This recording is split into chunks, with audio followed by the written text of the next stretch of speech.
Muy buenas noches, hermanos y hermanas.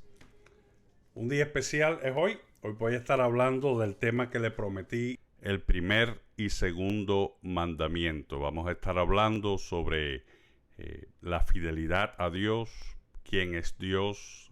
Vamos a estar hablando de idolatría.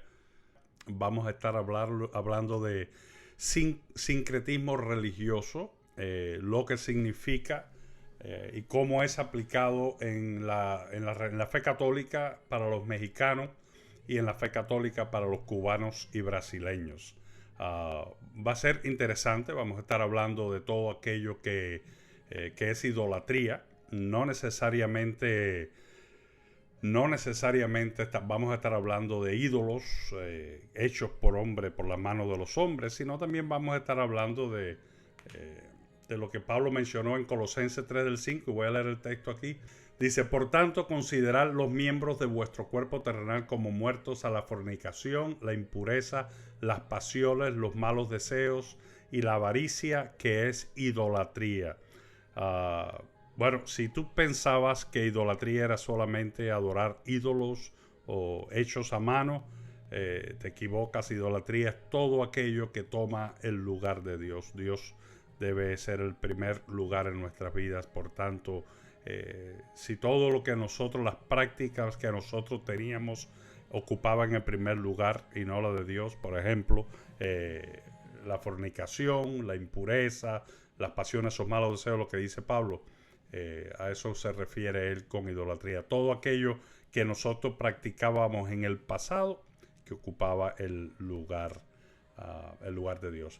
Y también tengo un video que es un poco, me preocupó mucho, y yo quisiera también compartirle un poco de ese video y mi opinión al respecto sobre los Juegos de la Amistad que se celebraron en Inglaterra en el 2022, en este año. Y entonces se llama bueno, los Juegos de la Amistad es la traducción al español, pero es muy interesante lo que pasaron en esos juegos y quiero hacer. Y tiene que ver con la idolatría. Así que nos vemos un ratito después de este segmento de introducción al programa.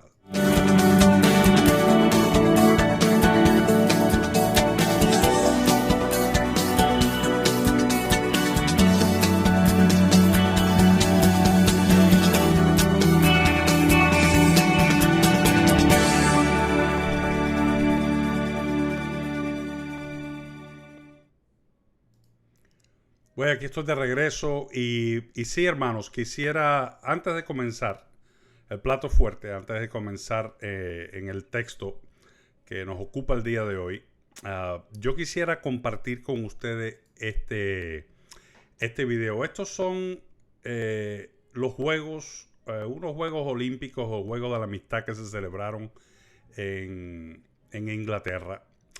Y lo que me llama la atención, no sé cuántos de ustedes habrán podido ver esto, pero estoy aquí haciendo un fast forward, un paso rápido. Están utilizando elementos, y esto es lo que está haciendo. Yo estoy confiado y estoy seguro de que estamos viviendo en tiempos del anticristo. El espíritu del anticristo está en acción. Hay mucha confusión. Hay tanta información que las personas ya no saben qué es cierto y qué no es cierto. Se están utilizando hoy en día muchos elementos visuales que lo que están es diseñados para confundir. Simplemente para hacer que las personas se empiecen a acostumbrar a ciertas cosas. Por ejemplo, en mi opinión, las vacunas, esos mandatos de las vacunas, simplemente una manera de probar fuerza, a ver si en realidad el gobierno tiene control o tiene autoridad sobre las personas, sobre las masas. También está el mandato de las máscaras.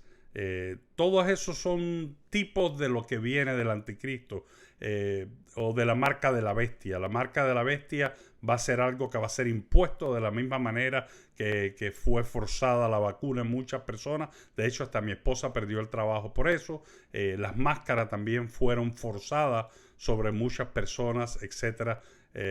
Y ahora yo me encuentro con este video y miren qué curioso. lo que está pasando aquí, las imágenes que se usan. Estos son aproximadamente 64 países que participan en estos Juegos Olímpicos. Y a mí lo que más me preocupa es que, mire, la música que estaban tocando en la entrada era Black Sabbath. Y nosotros sabemos el grupo de Black Sabbath quién es. Es el Sábado Negro. Era un grupo que se sabía por mucho tiempo y se rumoraba, y estoy seguro que también era que tenían prácticas y costumbres que no eran cristianas, eran satánicas. Ellos comienzan a danzar, comienzan a hacer una danza donde representando a la humanidad, etcétera. Pero hay una parte aquí que a mí me llama mucho la atención, y es aquí cuando ellos empiezan a introducir lo que viene. Y en lo que vienen usan un símbolo que sabemos, y son los cuernos. Aquí ellos empiezan a introducir al que viene, que es un toro. Es la figura de un toro. Y me recuerda mucho a lo que el pueblo de Israel hizo cuando las tablas de la ley. Vamos a bajar un poquito el volumen aquí. Cuando el pueblo de Israel hizo con las tablas de la ley. Hay un momento aquí en que ellos van a introducir, el toro va a entrar, y entonces ellos simplemente cambian, en un momento aquí cambia todo, las luces se cambian para un color rojo, empieza a entrar ese toro, y ese toro, lo más impresionante de ese toro es que el toro entra molesto. Entonces ellos empiezan a danzar alrededor del toro para apaciguarlo, para que no se ponga molesto. En estos momentos ahora el toro está bravo. Entonces todas estas mujeres que se reúnen alrededor del toro tienen apariencia de bruja, que son las que entran al principio alando el toro. Y entonces ahora viene el toro, lo que está pidiendo adoración. Ahora vienen todas esas personas con esa lucecita alrededor del toro y se postran en una posición de adoración, y el toro se inclina aceptando esa adoración. Para mí es preocupante. Para mí es preocupante por el hecho de que nosotros sabemos la historia. Nosotros sabemos el dios Baal. Nosotros sabemos lo que hizo el pueblo de Israel después de haber salido de la tierra de Egipto. Y para mí algo así es verdaderamente preocupante. Pero bueno, vamos a ir directamente al tema que nos ocupa en la noche de hoy. Sería el primero y el segundo mandamiento. Primer mandamiento: no tendrás dioses ajenos delante de mí. Segundo mandamiento: no te harás imagen ni ninguna semejanza, referente a la idolatría. Ambos mandamientos, bueno, en realidad los 10 mandamientos están todos relacionados con, por supuesto, el versículo 2, donde Dios declara quién es Él. Yo soy Jehová tu Dios, que te saqué de la tierra de Egipto y de la casa de servidumbre. Por esa razón, por quién es, nosotros debemos obediencia. Cuando nosotros leemos, nosotros estamos leyendo los textos de la introducción a la historia del mandamiento, el que está en Éxodo también. Hay dos introducciones hechas por Moisés. Una está en el Éxodo 20 y dice así: habló Dios, y voy a leer aquí, habló Dios todas estas palabras diciendo: yo soy Jehová tu Dios, que te saqué de la tierra de Egipto, de casa de servidumbre.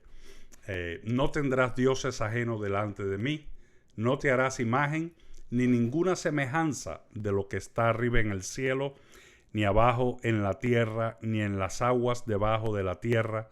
No te inclinarás a ellas, ni las honrarás, porque yo soy Jehová tu Dios, fuerte, celoso, que visito la maldad de los padres sobre los hijos hasta la tercera y cuarta generación de los que me aborrecen. Y hago misericordia a millares y a los que me aman y guardan mis mandamientos. Esta introducción que hace aquí Éxodo, que hace Moisés aquí en el capítulo 20, el versículo 1, y habló Dios todas estas palabras diciendo: yo soy Jehová tu Dios, que te saca de la tierra de Egipto. Hay una introducción más hermosa de la cual yo quisiera mencionar, y está en Deuteronomio 5, del 1 al 5, por supuesto otro libro escrito por Moisés. Dice: Moisés habló o llamó a todo Israel y les dijo: Oye Israel, ya estuvimos hablando en el episodio primero, lo que significaba Shema Israel. Oye Israel, los estatutos y decretos que yo pronuncio hoy en tus oídos. O sea, es importante que Israel preste atención a estos estatutos y estos decretos. Nosotros hablamos del viejo pacto, del nuevo pacto. Recuerden que los 10 mandamientos son pactos, esos mandamientos son aplicables al día de hoy, igualmente al pacto, al nuevo pacto. El hecho de que Jesucristo haya muerto en la cruz, etcétera, no significa que Él abolió todos estos mandamientos. Todavía debemos amar a Dios, todavía debemos amar a nuestro prójimo, todavía no debemos matar. Entonces son mandamientos que Dios entrega al hombre para la eternidad, para ser guardados por siempre y obedecidos. Y dice aquí: apréndelos y asegúrate. Primero te dice: escúchalo con tus oídos. Pero no solamente escúchalo. Hay personas que dicen: no, le entró por un oído y le salió para el otro. Aquí dice: no solamente lo escuches con tus oídos, sino que lo aprendas y asegúrate de practicarlos. Asegúrate de ponerlos por obra. Así que es importante, estos mandamientos fueron dados para que lo escuchemos, los aprendamos, lo memoricemos y nos aseguremos de ponerlo por obras. Nosotros no podemos demostrarle a Dios nuestro amor si nosotros somos incapaces de cumplir sus mandamientos. Una conversación que yo tenía con mi hija cuando era más pequeña, yo solo decía: tú no me puedes demostrar a mí amor si tú me desobedeces. Tú no me demuestras a mí consideración si tú me desobedeces. ¿Sabes quién soy yo? Yo soy tu padre. Y esto es lo que yo he hecho por ti. Tú me debes respeto. Precisamente así es que comienza Dios. Yo soy tu Dios, yo soy Jehová tu Dios, que te sacó de la tierra de Egipto. Él dice quién es Él, cuál es su relación con su pueblo y qué fue lo que hizo Él por su pueblo. Y en esta historia de sacar al pueblo de Egipto pasaron cosas increíbles. Y es la razón por la que yo no comprendo cómo fue que el pueblo de Israel, después de haber pasado tantas cosas hermosas durante el tiempo que estuvieron saliendo de Egipto, fueron perseguidos, cruzaron el Mar Rojo, pasaron hambre, el maná, toda la protección de Dios, la nube por el día, la columna de nube por el día que lo guiaba, la columna de fuego en la noche que también lo guiaba. Después de ver tantos milagros, no entiendo cómo el pueblo de Israel pudo tan fácil hacer un becerro de oro y caer en la idolatría. Pero dice aquí, versículo 2, el Señor nuestro Dios hizo un pacto con nosotros en Horeb. Este pacto no lo hizo el Señor con nuestros padres, sino con todos nosotros. O sea, Él no lo hizo con los padres de ellos que no estaban o sea, aquellos que murieron allá en Egipto. Él no lo hizo con los padres. Ese pacto fue hecho con ellos, los que fueron no solamente testigos, sino los que fueron el personaje principal del Éxodo, el pueblo de Israel. Ese pacto lo hizo Dios con ellos. ¿Ok? Los que hoy estamos aquí con vida. En el monte el Señor habló con ustedes cara a cara, desde el medio del fuego. Que ellos estaban claramente dentro en la presencia de Dios. De hecho, hace poco estuve viendo un documental sobre, aunque ustedes no lo crean, muchas personas que no creen en el Éxodo, varios investigadores han salido en la búsqueda del monte Sinaí.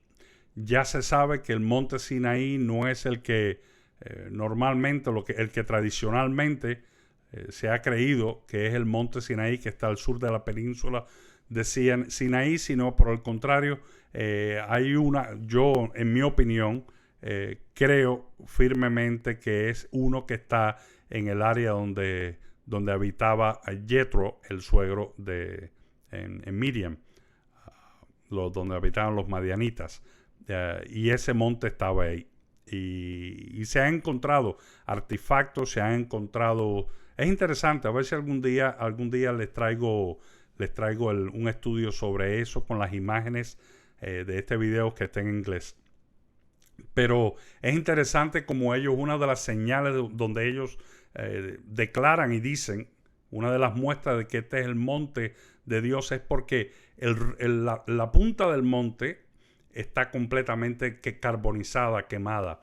Ellos hicieron un análisis de las piedras, y las piedras que están en la parte de arriba de ese monte están como derretidas, están como fundidas, como si hubiese existido ahí o estuviese en algo de un calor inmenso hubiese estado encima. Y nosotros sabemos quién es ese, la gloria de Dios, la Shekinah, etcétera. Había mucho fuego. Desde el fuego, dice Moisés, que desde el fuego, en medio del fuego, le habló Dios a su pueblo.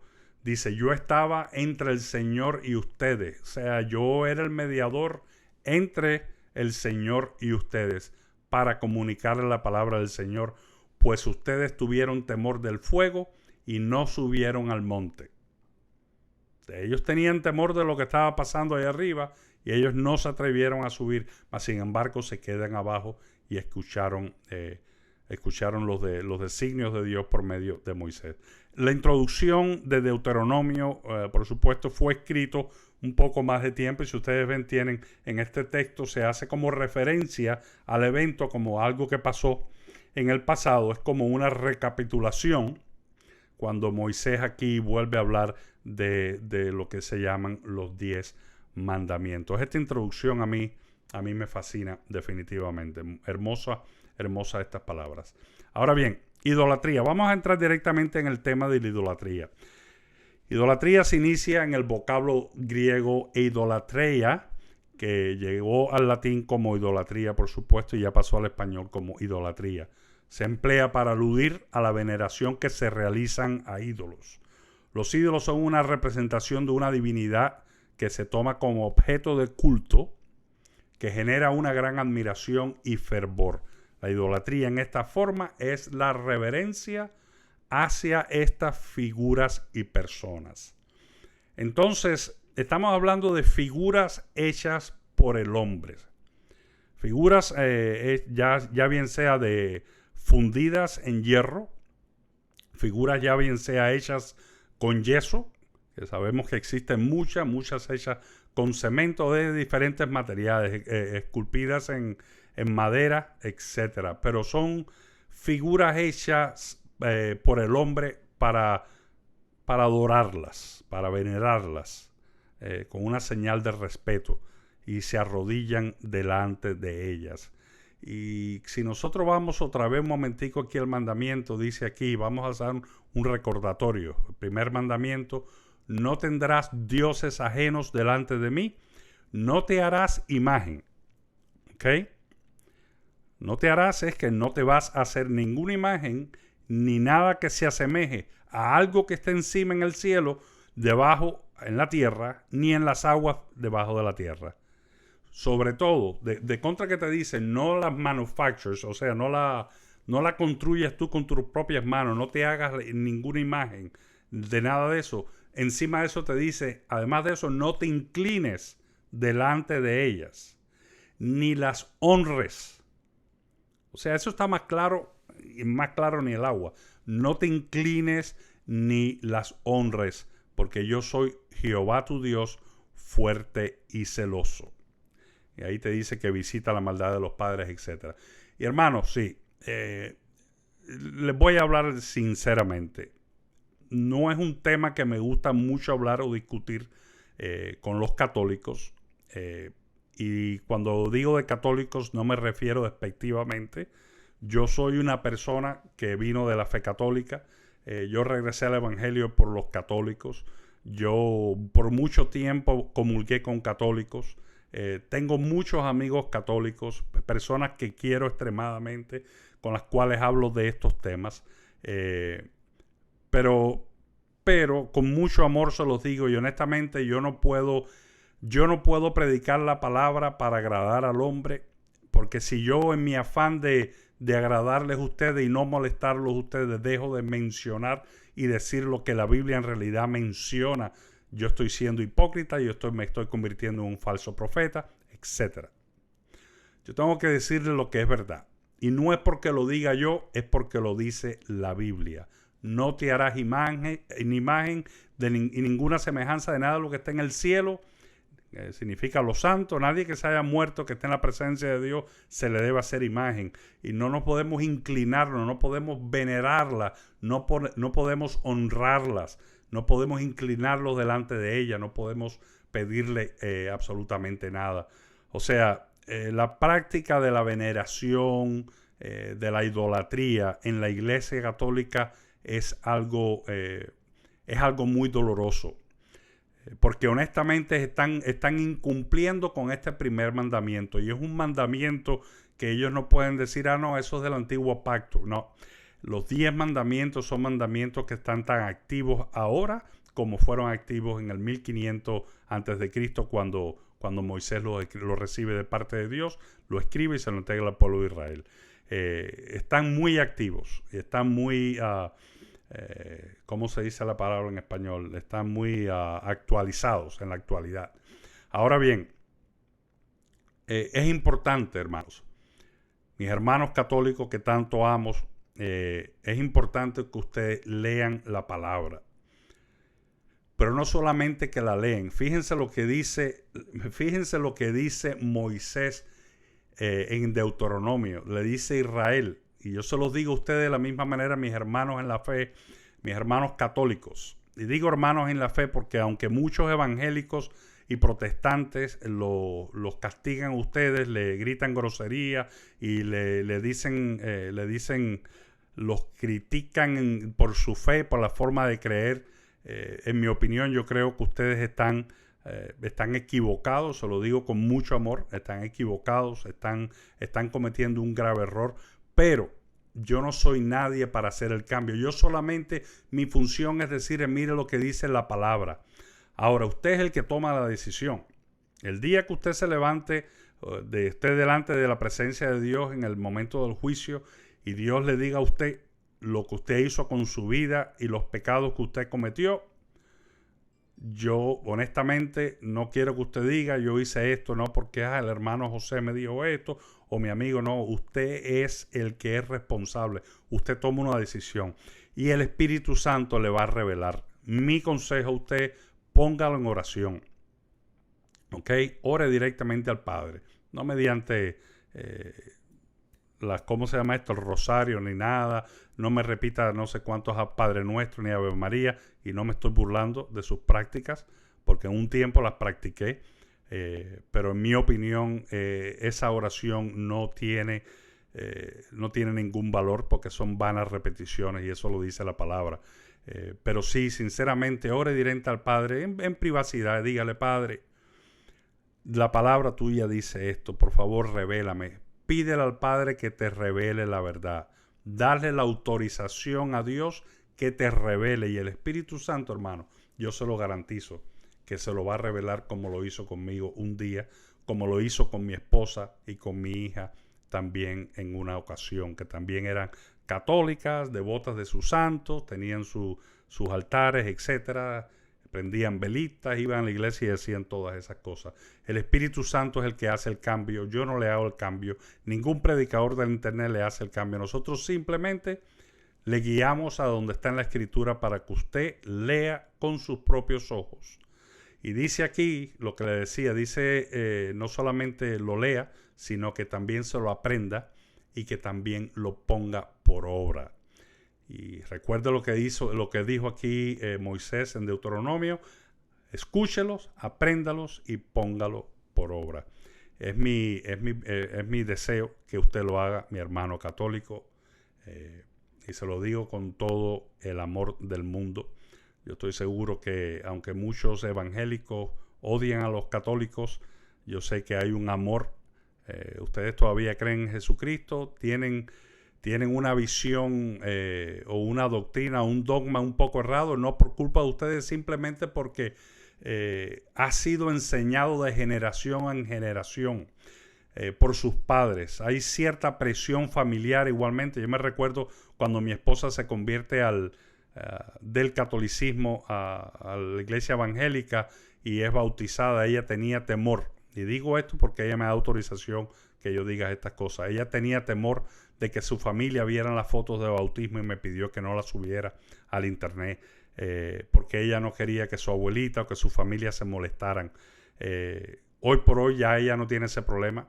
Ella cree que ella no se avergüenza del evangelio porque es poder de Dios y ella lo sabe. Y yo espero y es mi petición, y yo siempre oro por mis hermanos católicos que el Señor, que el Espíritu Santo le hable el entendimiento y ellos puedan leer las Escrituras e interpretarlas correctamente. Porque yo no puedo entender cómo, porque yo recuerdo siendo católico, yo leía los 10 mandamientos y en la iglesia llena de santos, de San José, María y todos los santos que habían, todos los ídolos que había alrededor de mío, y leíamos los 10 mandamientos y en ningún momento me saltaba a mí a la mente de que se estaba cometiendo, que eso se refería justo a eso que estaba ahí.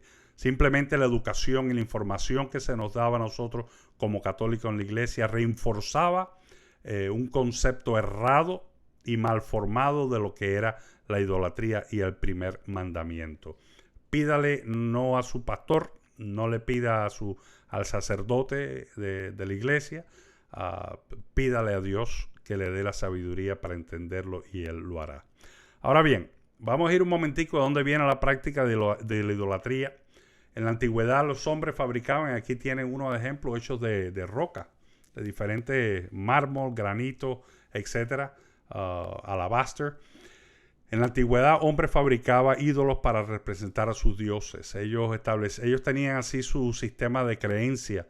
De hecho, nuestro padre Abraham, él vivía dentro de los sumerios. Y estos son deidades sumerias que existían en aquella época. Había un politeísmo muy grande, del cual Dios le pide a Abraham que se separe cuando le dice: deja a tu padre y a tu parentela y ven a la tierra que yo te daré. Y ahí comienza toda la historia de Abraham y de la promesa. Pero hay una razón por la que Dios hace eso, y Él llama a Abraham y lo saca de ese ambiente corrupto de lo que es la idolatría. Porque hay hombres adorando dioses creados por sus propias manos y atribuyéndoles poderes que no tienen. Hermano, estos dioses que son fabricados, en la iglesia católica, por ejemplo, lo hacen de barro, otros los hacen de yeso y los pintan y todos los ponen velitas, se arrodillan, le besan los pies, le hacen de todo. ¿Ustedes realmente creen, después de haber leído el primer mandamiento, que Dios se agrada de algo así? ¿Ustedes realmente creen que Él se va a agradar de algo así? Definitivamente no. Mucho menos Dios va a permitir o Dios va a darle poderes. Nosotros no podemos simplemente decir: esto va a representar al niño sagrado de Jesús, y del momento que yo lo hago y le pongo el letrerito de que ese es el niño sagrado de Jesús, a partir de un momento voy a empezar a adorarlo como si fuese el mismo Jesús. ¿Usted cree que Dios va a habitar en ese ídolo que usted hizo? Definitivamente no.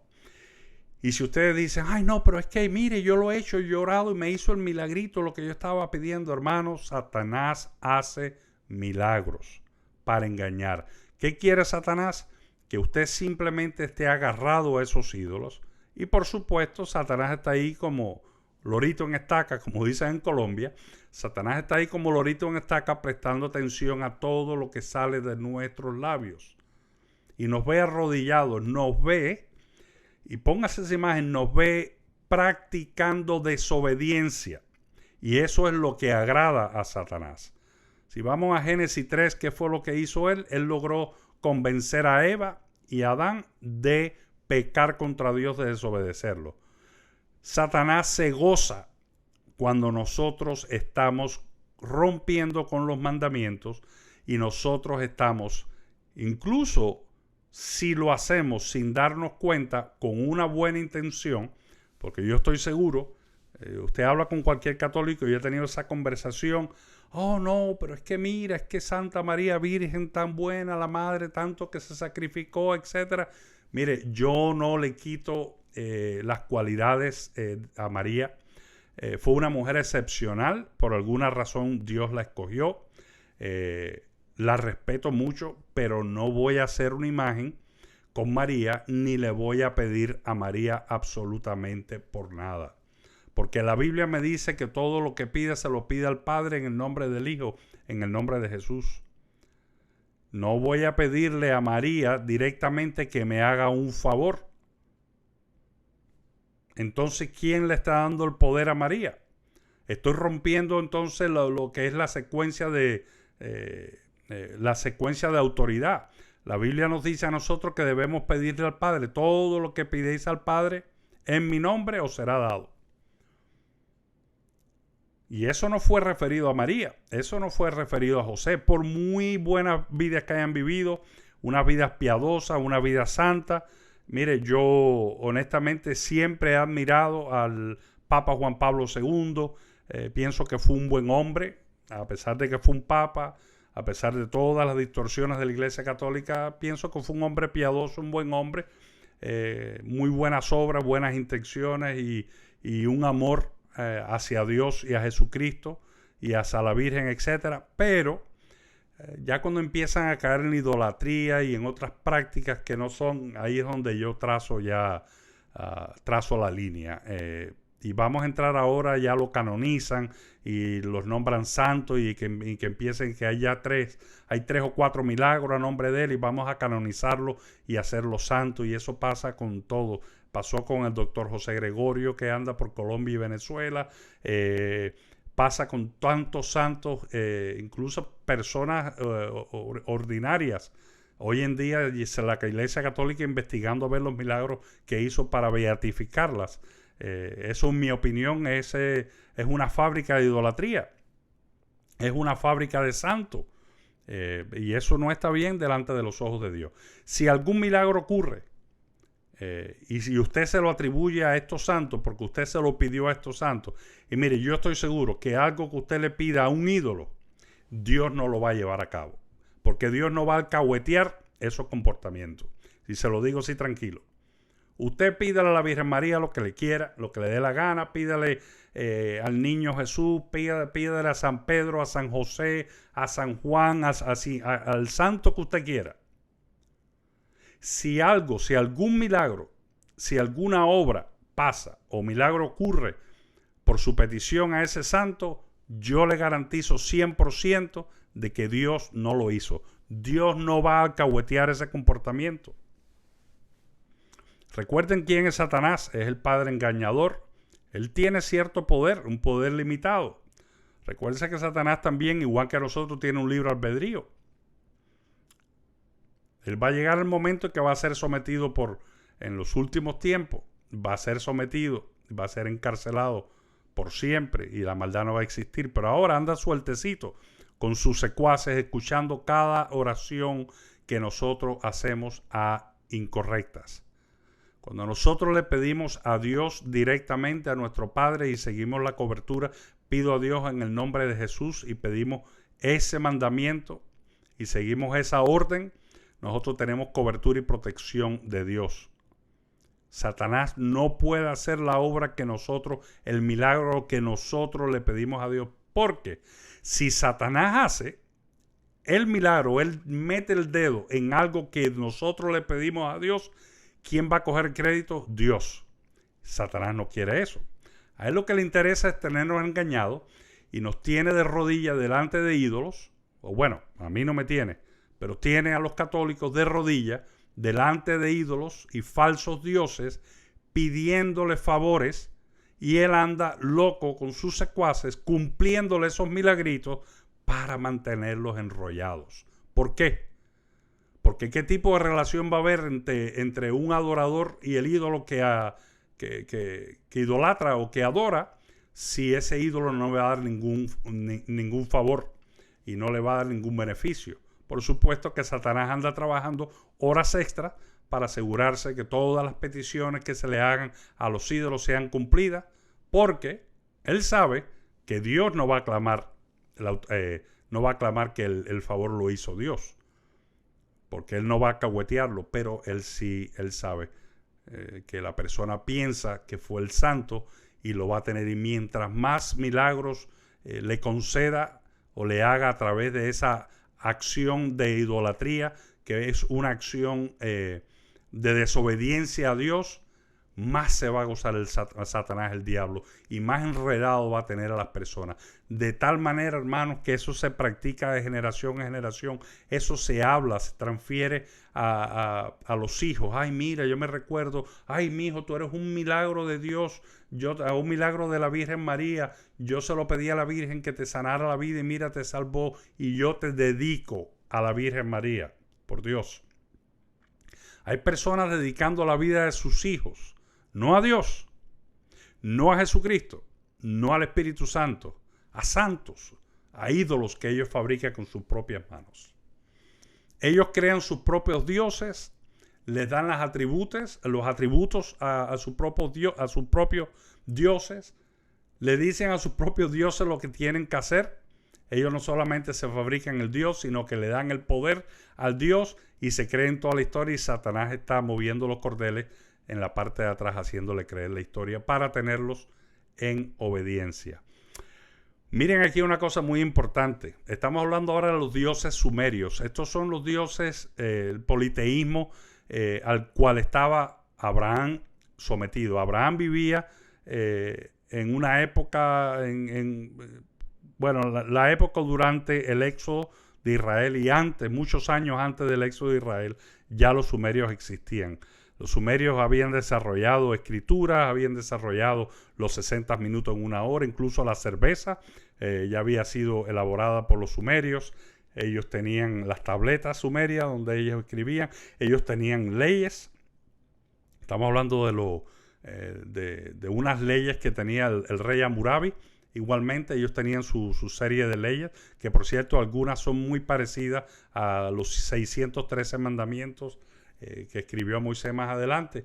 Pero bueno, aquí tenemos los dioses. Está An, Enlil, Enki, Ningal, Inanna, Utu, Nishak, Nana, Namu, en fin, Ishtur, Sherida, Gira, Baba, Odis. Esos son todos los dioses falsos que existían en los sumerios. Y ahí está una descripción. An es el dios primordial, esposo hermano de Namu, y es la deidad suprema del panteón sumerio. Los acadios lo llamaban Anu, la primera triada de dioses imagínense, ya los sumerios tenían una trinidad, una triada de dioses que conoció el mundo. Fue An con su hijo Enlil y Enki. Y fíjense, Enlil, hijo de An y Namu, esposo, también se le llamaba el señor fantasma. ¿Ok? El señor fantasma. Lo que significa, hermano, yo se lo digo, Satanás siempre anda buscando la manera de tenernos a nosotros confundidos, tener al hombre confundido. Nos dan falsos dioses, nos hacen aparecer cosas que no son reales como si fuesen. Nos hacen poner la fe, le hace al hombre poner la fe en lugares incorrectos en vez de la verdad.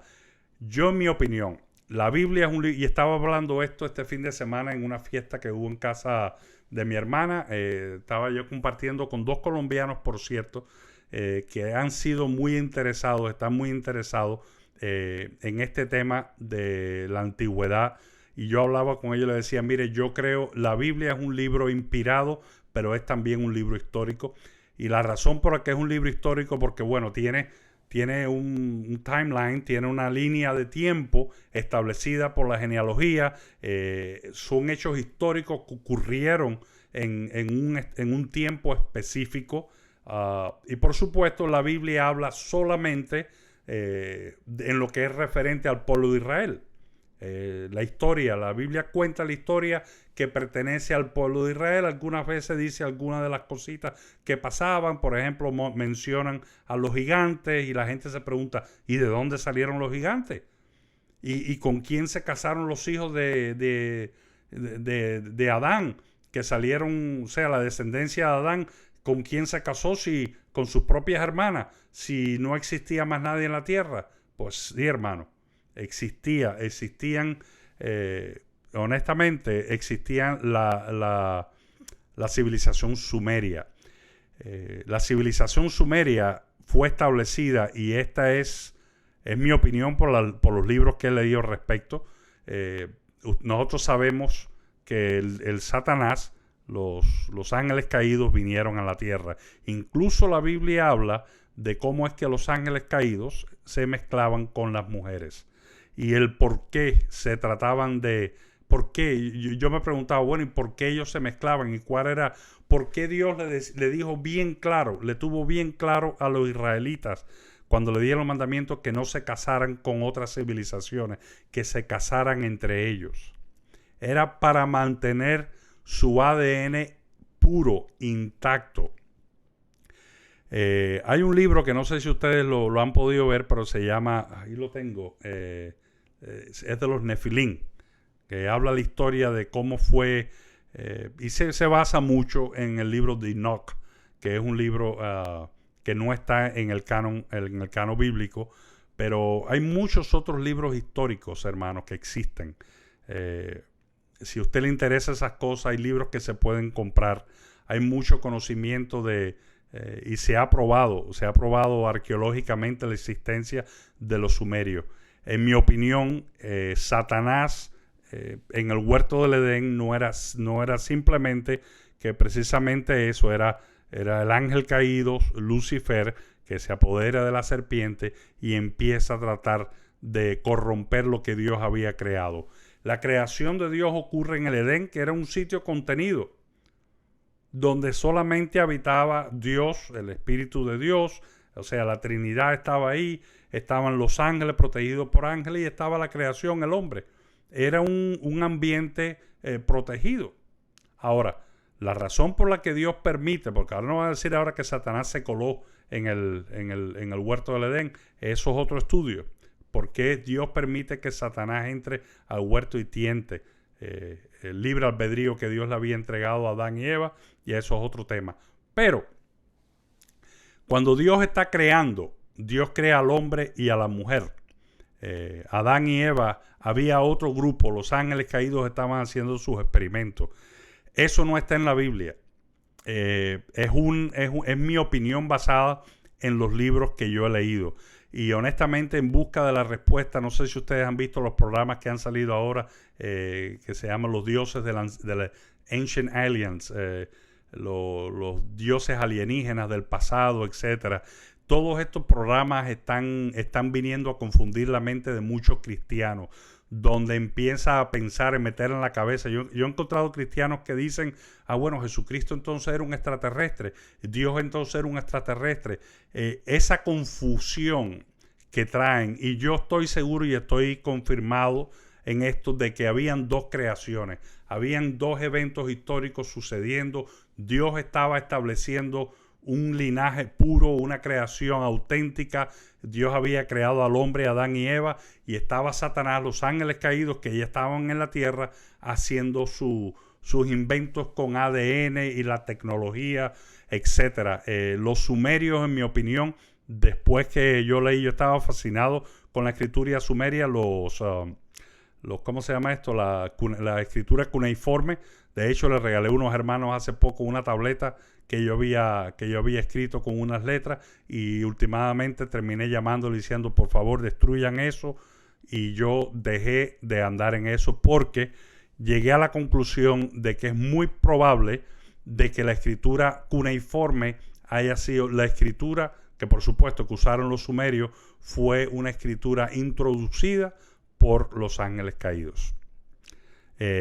Incluso hay libros que hablan de que hay muchas de estas escrituras hacen invocaciones a los dioses sumerios que, en mi opinión, los dioses sumerios son ángeles caídos.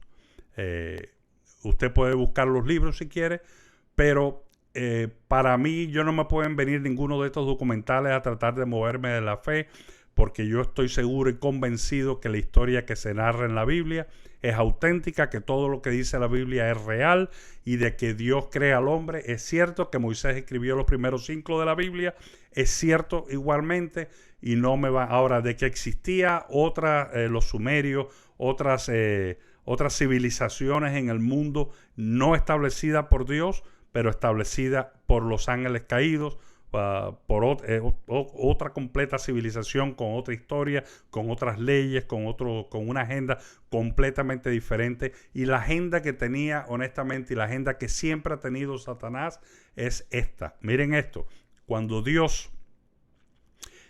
sucede lo que sucede en Génesis 3, fíjense lo que dice aquí: pondré enemistad entre ti y la mujer, le dijo Dios a Satanás, y entre tu simiente. O sea, que había una simiente de parte de Satanás entre tu simiente y la simiente suya. Él habla de 2 simientes.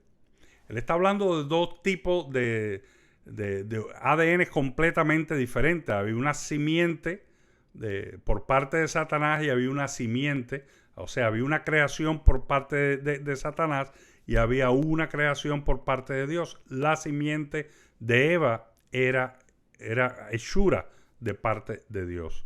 Ahora dice, la simiente, y se está refiriendo aquí a Jesucristo, la simiente de Eva, la mujer de Eva, va a herirte en la cabeza y tú le herirás en el calcañar. Esto es un texto profético que hace referencia a Jesucristo, porque de la simiente de la mujer va a venir el que va a acabar a pisotear la cabeza de Satanás y a terminar con Satanás. Por supuesto, ¿qué quiere hacer Satanás? Corromper la simiente de Eva. ¿Y cómo lo hace? Pues tratando de mezclarse.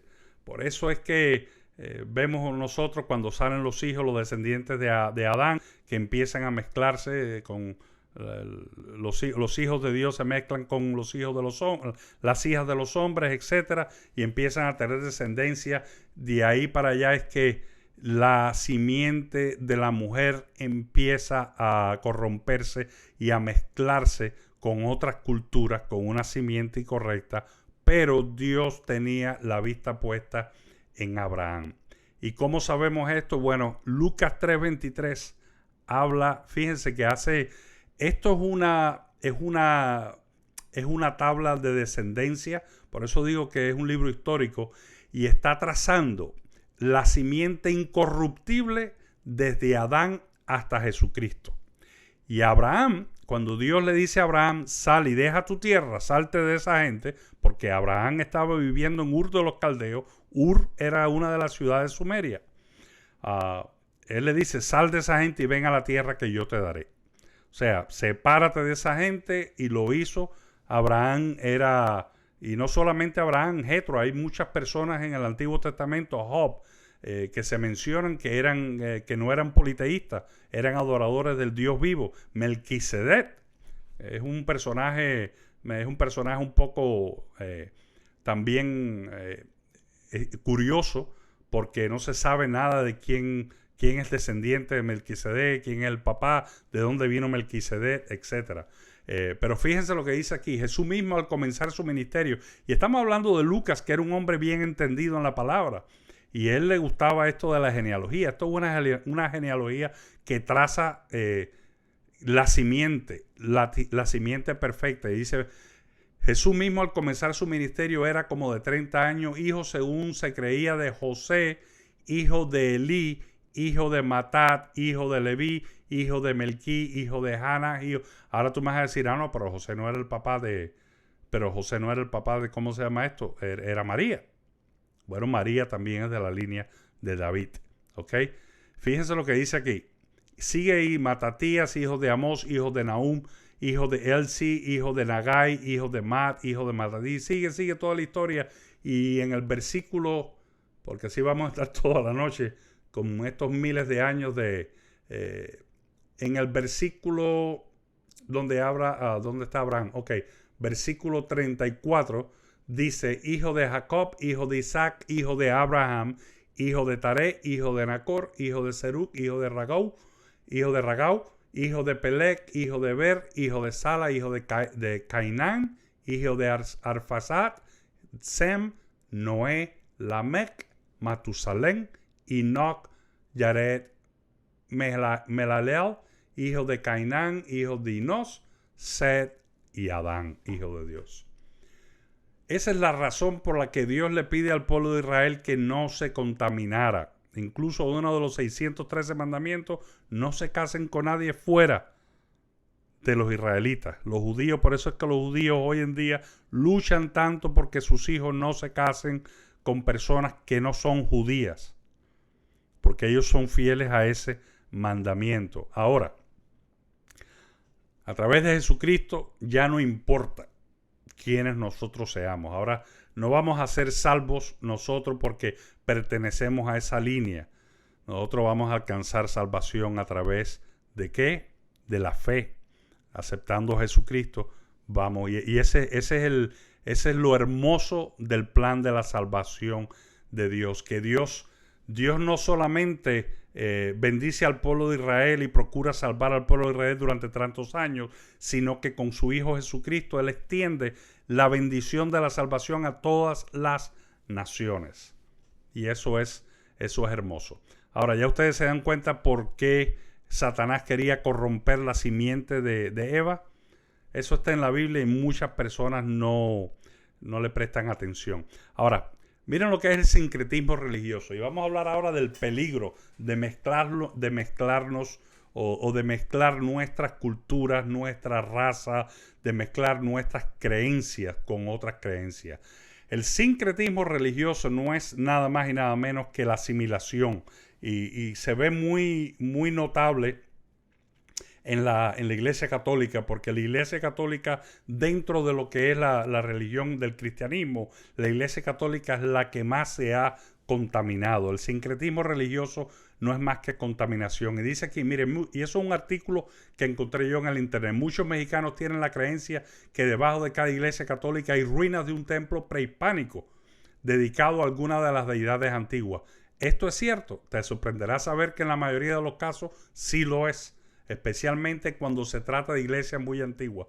Dice que la urgencia española por convertir al cristianismo a los nativos y el no poder hacerlo con efectividad esperada hizo que ellos optaran por derribar los antiguos templos para construir las iglesias encima. De esta manera los nativos seguían acudiendo al mismo lugar a realizar sus penitencias, oraciones, sus sacrificios, movidos por la fe en sus antiguas deidades. La Iglesia Católica, para aparentar de que estaba a las coronas, a los reyes, lo que sea, de que ellos estaban haciendo evangelismo, engañaron. O sea, honestamente, estaban engañando, estaban dando como un falso reporte. Nos hemos convertido, tenemos tantos feligreses reuniéndose aquí en la iglesia, pero esto es lo que estaban haciendo. Estaban permitiendo que estas personas internamente adoraran sus deidades, pero participando en la Iglesia Católica. De ahí es que ellos empiezan a mezclar. Con el tiempo, sin embargo, dice que los niños instruidos en los templos católicos perdieron todo vínculo con las deidades de sus antepasados.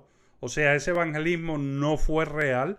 Eso fue simplemente que poco a poco la Iglesia Católica asimiló la cultura religiosa de esa población, y entonces esos niños empezaron a creer, acostumbrados a ver la Virgen María y estos dioses, etcétera, y pronto ellos perdieron su identidad aceptando la religión católica, y siendo que la iglesia había prohibido todo rito que recordara las antiguas tradiciones. Las nuevas generaciones no tuvieron más opción que practicar la religión impuesta.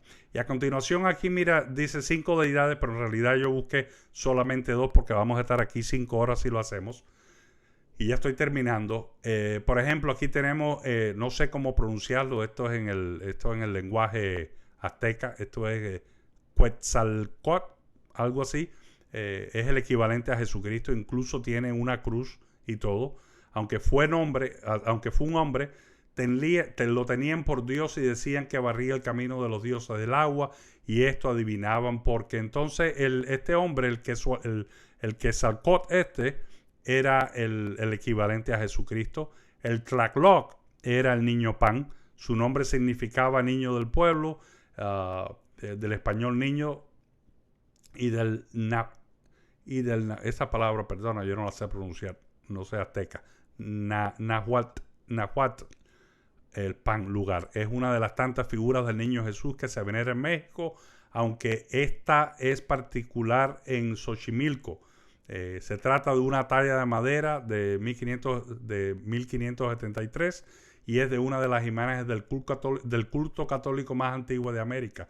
Se dice que fue dentro de la figura tallada, se colocó una réplica pequeña del dios Tlaloc, el señor de la lluvia, para convencer a los nativos que oraran ante el niño paz, de quien casi 500 años después los pobladores aseguraban es capaz de cumplir cualquier pedido y realizar milagros. Ahí tienen al mismo Satanás haciendo el trabajito de mantener a todo el mundo engañado.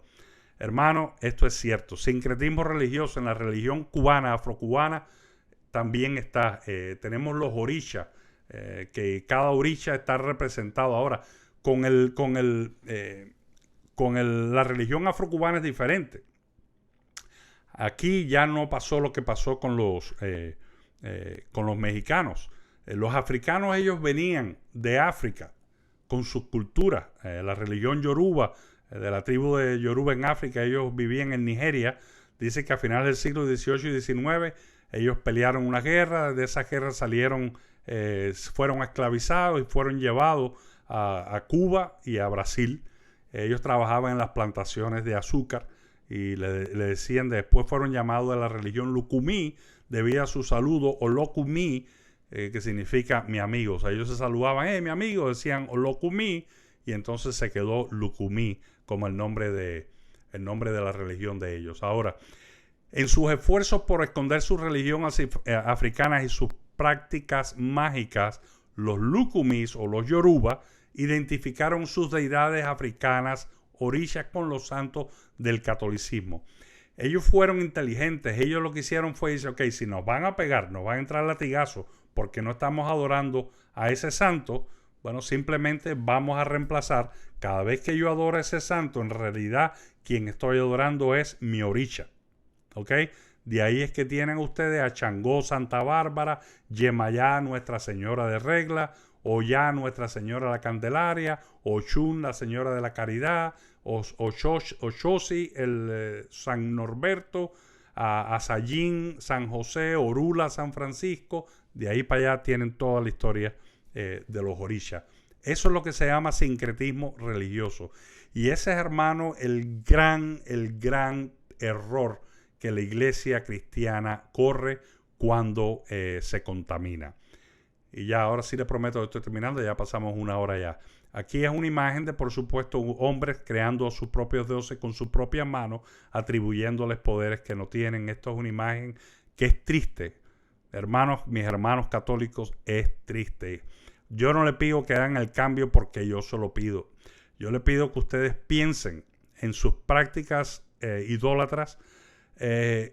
No vayan al sacerdote, porque los sacerdotes ellos salen de un seminario, y ese seminario lo que hace es que lo tienen a ellos indoctrinados, lo tienen. Si ellos piensan o dicen, ellos se expresan de algo diferente a lo que establece el Vaticano, son excomulgados y toda su vida se ve en peligro. Ellos se sienten ya no sé hacer más nada, etcétera. Ellos, por supuesto, van a seguir favoreciendo y van a buscar la manera de justificarlo. Nosotros no adoramos, nosotros veneramos, nosotros las honramos, nosotros esto, y buscan todo tipo de elementos. La Biblia te lo dice, el texto que leímos hoy te lo dice: no te harás, no fabricarás ninguna imagen a semejanza absolutamente de nada, ni de personas, ni de animales, ni de ángeles, ni de santos, personas que hayan muerto y estén, y no te arrodilles ante ellas. Y Moisés lo dice: no solamente escucha estas palabras que yo te digo, sino que apréndetelas y ponlas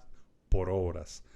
Dios no aprueba la idolatría, mis queridos hermanos en la fe y mis queridos hermanos católicos.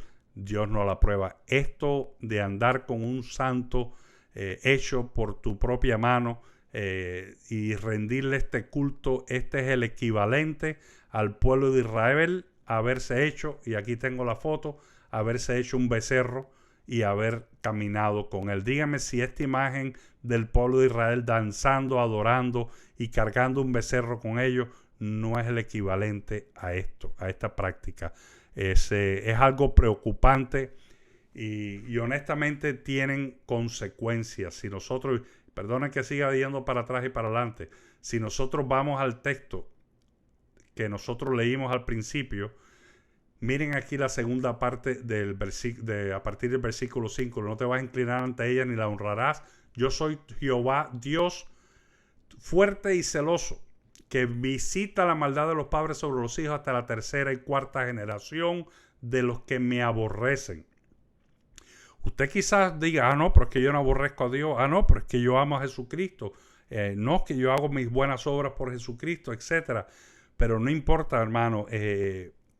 Nosotros podemos, el hombre siempre va a justificar el mal comportamiento y las malas prácticas con algo bueno. Es la manera que nosotros buscamos ¿cómo se llama esto? Un método que utilizamos psicológicamente para justificar nuestras acciones y hacernos sentir bien, como que no estamos pecando. Simplemente decimos, no, Dios me ama así, Dios me creó pecaminoso y yo voy a seguir siendo como soy porque a pesar de eso Dios me ama. Esos son pensamientos erróneos. Dice aquí la palabra, dice que Él hace misericordia a millares, a los que me aman y guardan mis mandamientos. Dios es fuerte. Dios no va a cambiar.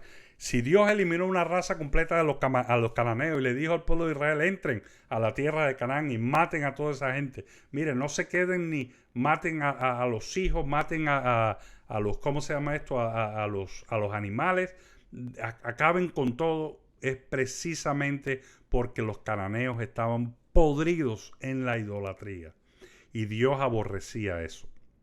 La idolatría, mis hermanos, mis queridos hermanos, es algo que Dios aborrece. Cualquier cosa que usted haga en su vida que ocupe el lugar de Dios es aborrecido por Dios, es idolatría.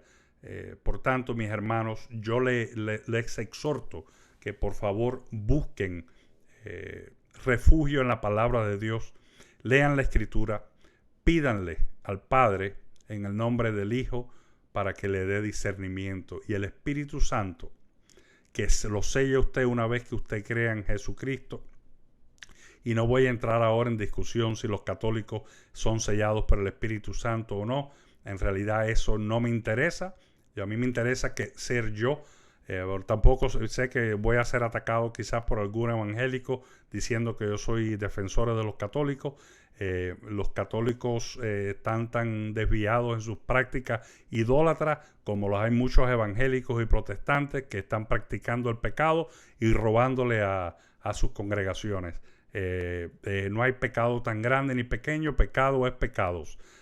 Ambos grupos, tanto protestantes como evangélicos y católicos, tienen situaciones que resolver, tienen que considerar en realidad cuál es su relación con Dios y qué tan fieles son al cumplimiento de su palabra, y ahí es donde yo aplico el que mira la viga que tienes en tus ojos y no estés pendiente de la paja que tiene tu prójimo. Simplemente debemos orar por nuestros hermanos en la fe católicos, y los considero hermanos en la fe porque ellos intencionalmente, ellos aman a Jesucristo, ellos veneran a Jesucristo, ellos siguen, tienen un ritual que es cristocéntrico, pero también está mezclado con María, que por supuesto desgraciadamente, pero bueno, eso es algo que nosotros tenemos que orar por ellos para que ellos alcancen el discernimiento. Disculpen que me haya extendido un poco de la hora y 6 minutos, pero lo hago con todo el amor. Se lo digo a todos mis hermanos en la fe y todos los hermanos católicos, mis amistades también. Piensen bien y pídanle a Dios por discernimiento. Que Dios me los bendiga y que Dios le dé discernimiento y nos haga entender cuál es su santa voluntad, y que cada vez que leamos la palabra y estos 10 mandamientos nos revelen en realidad qué es lo que Él quiere que nosotros, cuál es la conducta que Él quiere que nosotros cambiemos. Nos vemos la próxima semana. Dios me la bendiga y muy buenas noches.